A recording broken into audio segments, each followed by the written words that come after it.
Do you enjoy a good horror story with a mix of location discoveries? Do you like haunted houses, abandoned villages, or dark and sinister places among them? If you answer yes to any of these questions, then you will love visiting the most terrifying places in the world.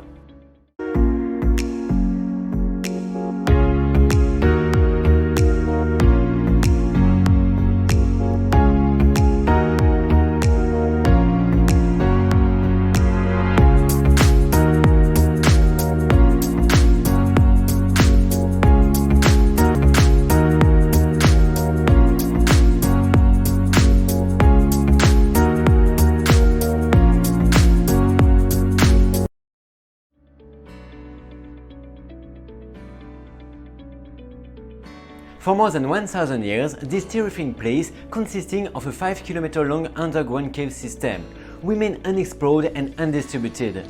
Locals rediscovered the entrance in 1986, and soon after, hydrologist and speleologist Thomas Miller found skeletons inside.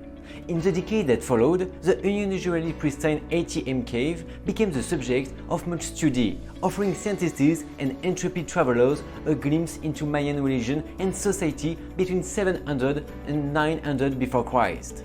The most shocking thing is the way to get there, because it's quite an adventure. You cross the jungle, you cross the water, and you experience the path that the Mayas took to get there. But it is not that easy. In the case of the Actun Tunichil Muknal cave, the visit is even more frightening, because you have to swim first to get to the creepy parts.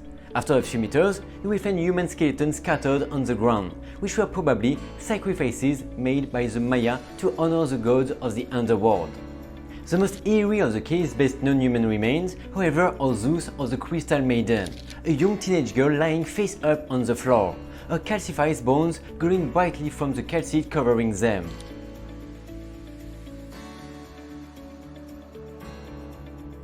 The necropolises of the world inspire fear and are always full of dark legends. One of the most terrifying places in the world is the Chauchilla cemetery.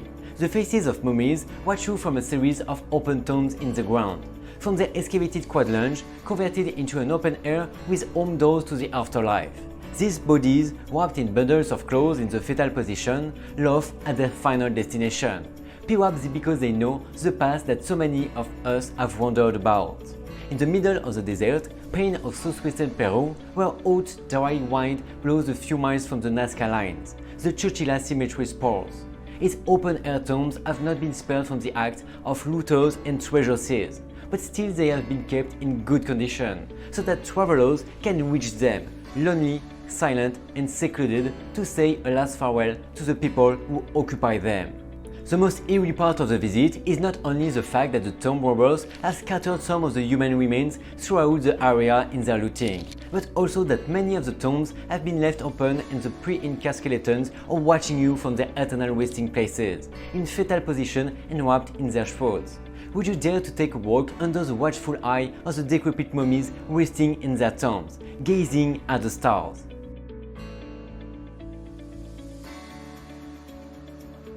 Medieval monuments always have an air of mystery about them, probably because of the Gothic aesthetic that has permeated oral literature and cinema from an early age. However, Paisley Abbey, otherwise of great artistic interest, has a disturbing detail in that it is a gargoyle from Alien, yes, you just as you hear it. The church is believed to have been founded as a sanctuary in the 7th century by Saint Marin or Saint Mirren. Paisley Abbey is a Scottish parish church of the Church of Scotland, located on the east bank of Whitecart Water, in the centre of the town of Paisley, in Westphalia, about 12 miles, 19 kilometers west of Glasgow.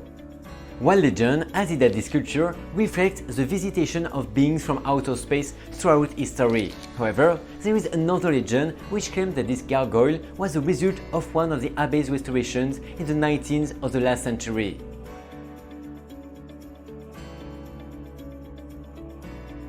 More than 60 years have passed since the last inhabitants left the place that brought Chile unimaginable wealth, but also war with its neighbors, Peru and Bolivia. Here we tell you its story. At that time, it was a happy time for the country.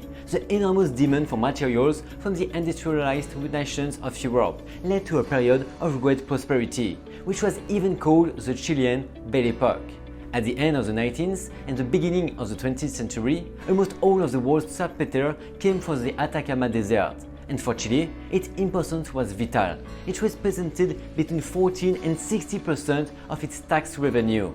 For many years, however, the inhospitable Atacama region was home to a small population around the saltpeter mine, where men, women, and children were exploited to the point of death.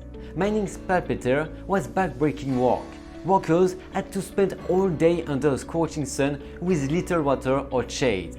After several wars, the saltpeter industry finally came to an end. Today, decadent and shrouded in stories of paranormal events, Humberstone is a ghost town declared a World Heritage Site that few dare to visit. Walking through its streets, you can see the decline of a town that at the end of the 19th century boasted wealth and life. There are still some emblematic buildings such as the theater, the church or the hotel. But be careful, it is said that you can hear the sounds and feel the presence of the miners who died in the white gold. Undoubtedly, it is an eerie scenario only for all lovers. It is considered one of the most terrifying places in the world.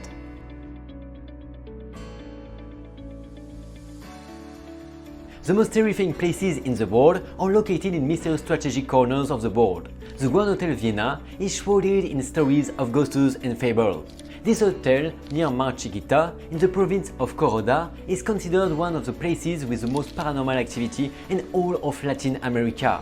Built in the 40s as a luxury hotel, it is believed to have been a refugee for the Nazis and Adolf Hitler himself. Although the landscape today is nothing more than the ruins of what was a luxury lodging in the late 1940s. The rooms and corridors hold stories, myths and legends. Most tourists come to this area of Cordoba attracted by the Underairy Basin, which covers about 600,000 hectares. They do so to observe birds, since more than 380 species live there, among which the southern flamingos stand out, and to relax on the beaches of the Sea of Cordoba. However, many come by chance to this establishment, today converted into a museum. The entrance is through a small door on the 3 steps, which could easily have been a service door. The dining room, intended for the bourgeoisie, has been converted into a reception area with original furniture from the Golden Age. There is a safe and cafeteria furniture. In a glass case, the last great recovery is proudly displayed, a coffee cup with the name of the place and a double-headed eagle, symbol of the Gran Hotel Viena. At the end are the elevators, the same ones used by the guests but not working today. The beds, mattresses and wardrobes in the rooms are the originals. The architecture and decoration are simple and resemble those of a hospital. Currently, it is in a constant state of darkness due to the little natural light that enters, the cracks in the walls and the antique doll on one of the beds, making it a ghostly place. Rooms 106 and 110 are where the strangest energies are perceived. Some say they feel fear, others claim to have seen people moving from one room to another. To further intrigue you, it is said that when photographs are taken of the hotel's facade, a woman usually appears leaning out of a window on the first floor, and a man in one of the upper class rooms. In fact, in July 2009, members of the Ghost Hunters International program from the United States came to Miramar to analyze the presence of paranormal activity. The first strange element they detected were repeated knocks in the middle class wing, coming from the second floor corridors. In the dining room of the upper class wing, they saw a shadow moving rapidly. They tried to record, but the batteries of the camera were dead, which they found very strange because they were new. The most valuable discovery, however, was the image of a shape very similar to a person sitting on a bed looking out of the window in room 106. And they said that the Gran Hotel Viena is one of the places with the most paranormal activity they have visited in South America. But what's the best part? You can visit it at night. How scary it is!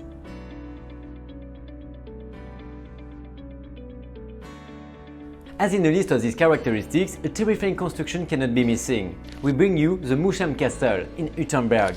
Apparently, executions of witches were carried out within its walls, and some people also claim that a werewolf resided there. So Moosham Castle is a museum of horrors, and as if that were not enough, it also has ghosts. Built on the site of a presumed Roman settlement, there is evidence of the existence of Moosham Castle as early as the end of the 12th century, and from the 13th century onwards it was used as an archiepiscopal residence as part of the domains of the important Archbishopric of Salzburg. This profile as a religious seat explains why numerous trials related to the Inquisition were held here.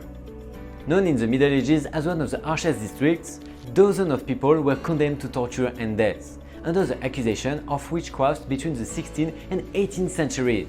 But the legend is not limited to them. At the beginning of the 19th century, the remains of deer and other animals began to appear in the farm near the castle.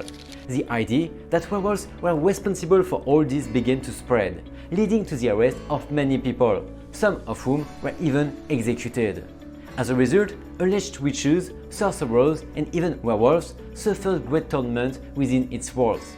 Legends say that their souls are still there, wandering its walls. I hope you enjoyed this video. See you next week. Bye bye.